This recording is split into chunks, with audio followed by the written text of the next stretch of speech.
Miserable Maiden.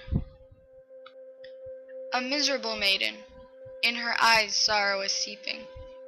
Red veins branch out generously, as if she has never thought of sleeping. For it is her past and nothing else, the sole purpose of her weeping, that keeps her until midnight, thinking of his shrieks repeating. And as she continued to stare ahead, a foggy mirror before her, teasing, all she could see is him in her eyes, and his limp form bleeding.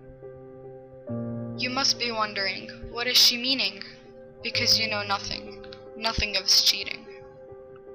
He loved this miserable maiden. Their relationship was succeeding, but it was all a lie. She was not what he was needing. He found a different flower, more pleasant, more pleasing. How did she know? Why, she went to his chamber one evening. She forgot her book, a book she was reading. So when she entered his chamber, her eyes were not believing. He was with the pleasant flower. Both were smiling and leaning. The maiden silently cried, watching but not speaking. Then all of a sudden, he noticed the maiden's eyes leaking, tears staining her cheeks, salty drops racing and competing.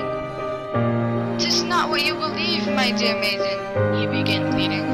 "Please understand that I mean well. I am not misleading." But the maiden did not listen. She was miserably retreating. But she stopped. A gunshot was heard, and she heard him painfully screaming. The flower was not pleasant. It was poisonously creeping. With a gun in his hand, it looked frightening, though fleeting. He disrespected us, you see. He was nothing but mistreating. The flower finally speaks before quickly leaving.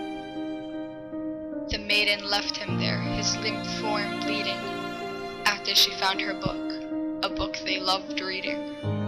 Horrible memories they were, haunting her dreaming.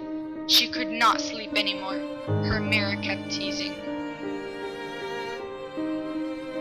And the maiden blinks twice, through the mirror she is heaving, and it is then that I notice that I am her.